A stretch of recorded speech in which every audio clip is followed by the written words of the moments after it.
So hello दोस्तों, welcome to our channel. दोस्तों, हम इस क्लास में एनसीईआरटी क्लास 6 की हिस्ट्री का जो सेकंड चैप्टर 2 था उसका कुछ पोर्शन जो हमने कंप्लीट अधूरा रह गया था थोड़ा, हम उसको आज हम इस चैप्टर के थ्रू थोड़ा और करवाने के बाद में हम थर्ड चैप्टर को स्टार्ट करेंगे। आइए दोस्तों, उसका जो रिमेनिंग पार्ट था उसको कंप्लीट करते हैं। पहले द ए चेंजिंग एनवायरनमेंट, मतलब हमने उस सेकंड चैप्टर में क्या क्या पढ़ा था। वो एक स्थान से दूसरे स्थान पे क्यों गए, समझ पा रहे हो। हमने फैक्ट्री के बारे में पढ़ा था, उन्होंने किस प्रकार के औजार बनाए थे, हमने उस चीज को पढ़ा था, समझ पा रहे हो दोस्तों। इसमें इसमें एक हाईलाइट है और ये थी ए चेंजिंग एनवायरनमेंट। इसका ही आगे मतलब जो छूटा हुआ हिस्सा है जो सेकंड चैप्टर का, उसी को फिनिश कर रहे हैं। A changing environment around 12,000 years ago, major climate change in the world shift relatively warm condition। उसमें जो टाइम पीरियड था उसका जो क्लाइमेट चेंज में थोड़ा परिवर्तन हुआ वार्म कंडीशन की तरफ। पहले मान के चलो कुछ भी रहा हो, उसमें कुछ वार्म कंडीशन में चेंज हुआ, समझ पा रहे हो। जैसे ये चेंज क्या रहा होगा, डेवलपमेंट ऑफ ग्रासलैंड, ये ग्रासलैंड का डेवलपमेंट रहा, समझ पा रहे हो। इसके कारण से और भी जानवर की जो संख्या थी वो इंक्रीज हुई होगी, समझ पा रहे हो। और ये जो इन एनिमल थे ग्रास पे सरवाइव कर रहे थे, लाइक उनके एग्जांपल है जैसे डियर है, एंटीलोप है, गोट है एंड शीप है, समझ पा रहे हो। तो और क्या हुआ, natural grain of several grain bearing grass including wheat है, बार्ले है, राइस है। और इसके साथ में जो नेचुरल ग्रोइंग था वो ग्रेन, वो कौन कौन से प्लांट का ग्रो मतलब बीयरिंग हुआ देखे गए, वीट है, बार्ले है एंड राइस है। इस तरह की मतलब ग्रास को देखा गया, या फिर ये बाद में फिर इसका कल्टीवेशन होगा, समझ पा रहे हो। इसमें क्या हुआ, ये जब ये ऐसी सिचुएशन बनी, वहां पे डेवलपमेंट ऑफ ग्रास का हुआ, फिर वो जो जानवर थे उस ग्रास की तलाश में एक स्थान से दूसरे स्थान पे गए होंगे। उस सिचुएशन में the situation led people to follow that animal. उस व्यक्ति ने यानी अर्ली मैन ने इस क्लाइमेट चेंज के आधार पर उन एनिमलों को हंटिंग के लिए फॉलो किया होगा and further lead to learning about their food habit. और उसने अपने फूड हैबिट को जाना, और जब वो ब्रीडिंग सीजन में जो एनिमल जाते थे उनका पीछा करते हुए उसका जो हंटिंग के लिए वो गया होगा। देखो यहाँ पे भी people might have thought about hurting and rearing their animal.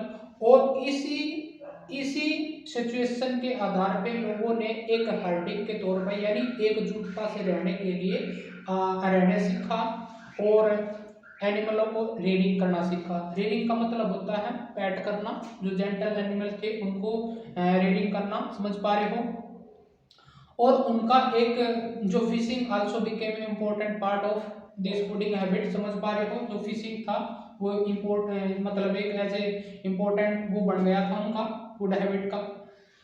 देख अबोस इस सिचुएशन को देखते हुए जो ग्रेन थे मैंसर और कलेक्टेबल के द्वारा फूड के लिए कलेक्ट किए जाते थे। जो कौन कौन से थे वो जैसे वीट है, बार्ले है, राइस है, समझ पा रहे हो।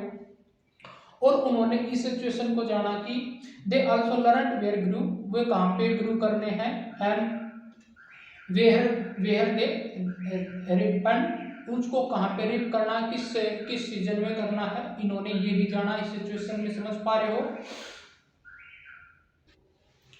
आइए दोस्तों, जो रॉक पेंटिंग होती थी वो क्या बताती हैं इसके इन पीपलों के बारे में।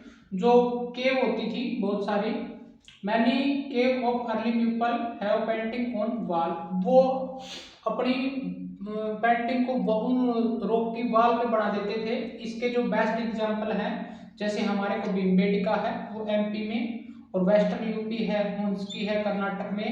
ये इसके बेस्ट एग्जांपल हैं जो जो अर्ली में पेंटिंग बनाया करते थे। और किसकी पेंटिंग बनाया करते थे, जैसे जो हंटिंग एनिमल होते थे उनकी करते हुए दिखा दिए, और उनकी ग्रेट एक्यूरेसी के बारे में स्किल ड्राइविंग के बारे में इन पेंटिंग से हमारे को पता चलता है।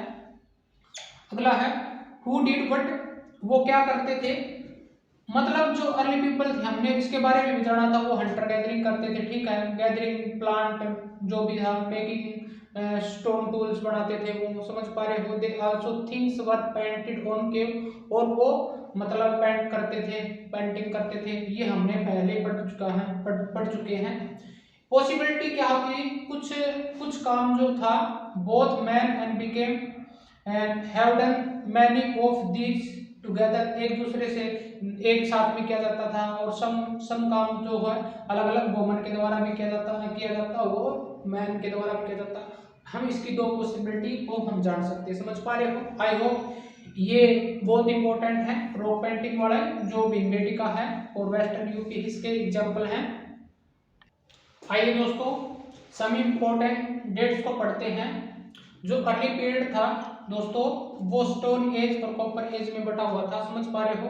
जो स्टोन एज था वो 3 पीरियड में, बड़े पीरियड में बटा हुआ था, जैसे पैलियोलिथिक पीरियड था, मेसोलिथिक पीरियड था और न्यूलिथिक पीरियड था, समझ पा रहे हो। और इस पैलियोलिथिक पीरियड को भी हमने थ्री एज में डिवाइड किया था, lower age, middle age, upper age. इसके हिसाब से जो एनसीईआरटी की जो बुक है उसमें इस लोअर पीरियड का या फिर पैलियोलिथिक पीरियड का यहाँ तक इन्फिनिटी से लेके यानी 12,000 ईयर अगो तक इसका टाइम फिक्स किया है।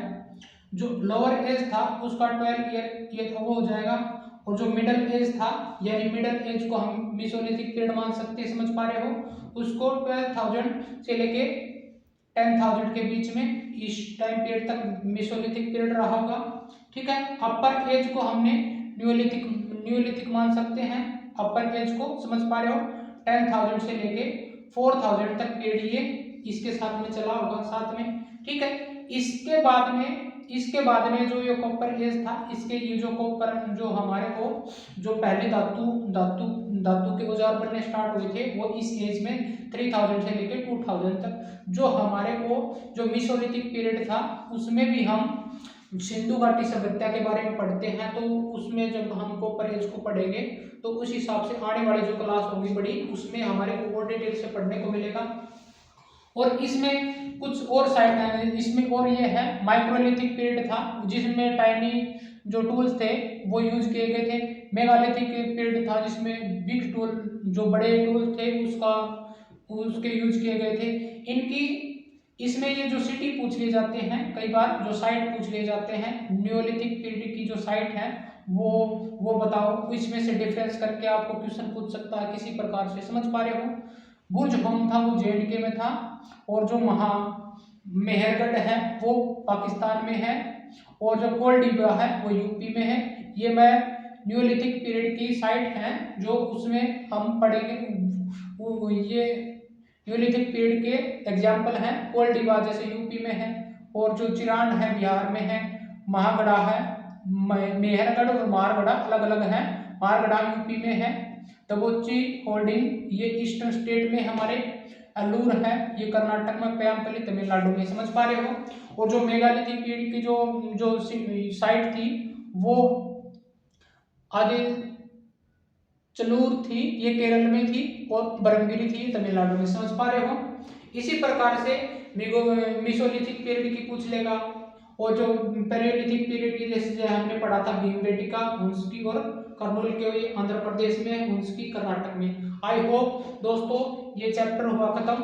हमने इसके सारे जितने भी इंपॉर्टेंट डेट्स थे या फिर कुछ और थे जो पॉइंट्स थे हमने देखे। आइए चलते हैं थर्ड चैप्टर पे।